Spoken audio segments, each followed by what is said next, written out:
Ry havana, ho ampitomboina ho aminareo mandrakariva ny fahasoavan'ny Tompo. Andeha hivavaka isika. Misaotra anao izay ry Andriamanitra rainay amin'ny alalan'i Jesosy Kristy satria nomenao indray an'izao maraina vaovao izao izahay. Endriky ny fitiavanao izany, endriky ny famindraponao izany ary endriky ny fahasoavana izay raisinay tsy tapaka ao amin'i Jesosy Kristy zanakao. Ko atolotra ianao ny tera ny saotra ny ajary ny voninahitra amin'ny anaran'i Jesosy. Amen.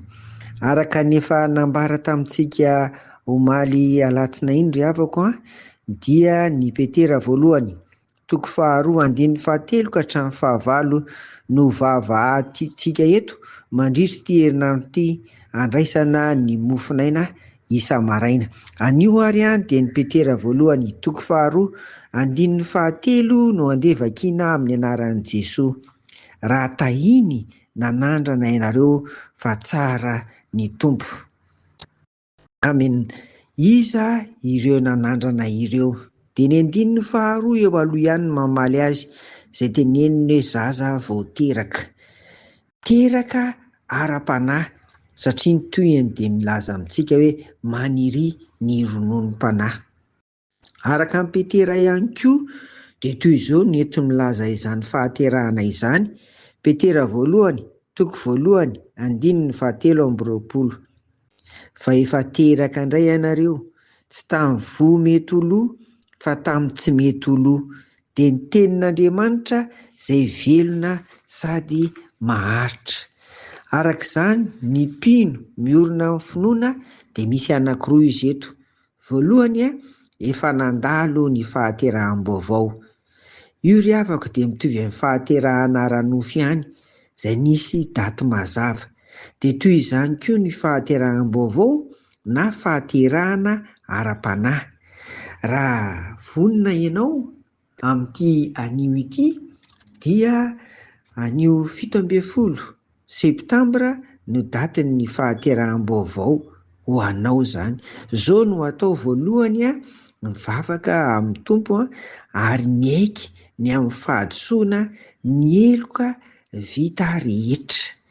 Rehefa izay dia mangataka amin'ny Tompo mba hiditra hanjaka hitoetra ao amin'ny fontsika.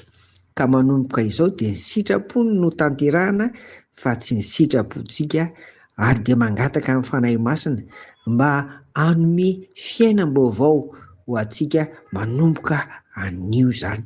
Dia rehefa vonona ianao ny amin'izay dia sokafin'ny fo fa izay ilay hoe fahaterahanam-baovao. Faharoa, ny fiorenana amin'ny finoana koa eto dia mivelona amin'ny tenin'Andriamanitra satria io izay ilay voa tsy mety loa dia ny tenin'Andriamanitra.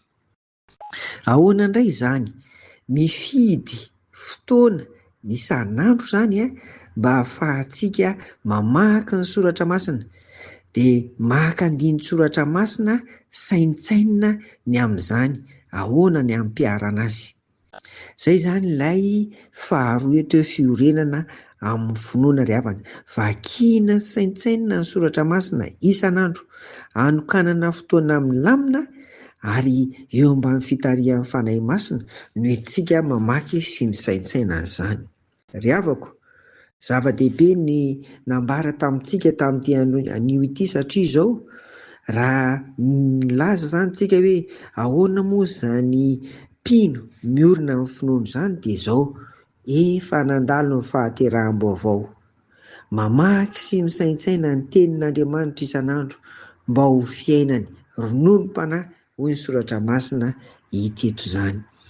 Eny ry havako, zava-dehibe ho amintsika izany koa andeha hiombona amin'izao vavaka izao isika. Tompo, misaotra anao ho an'ireo fa nandalo ny fahaterahanam-baovao rehetra.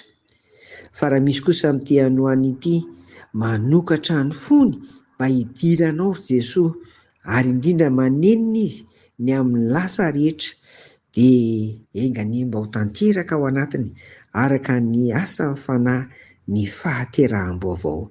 dia maniry izay Tompo mba tsy ho toy ny lasa intsony ny fiainany, fa mba ho fiainam-baovao kosa indray miorina ao aminao ry Jesosy Kristy Tomponay. Dia atolotra ny koa ny fiainana iray manontolo, tsy ny ankehitriny ihany fa ny amin'ny ho avy rehetra, amin'ny anaran'i Jesosy. Amen. Eto am-pamaranana dia manonona ny fiadanan'ny Tompo ho aminareo mandrakariva ary havana ary mirary tontolo andro sambatra miaraka amin'i Jesosy ho anao. Amen.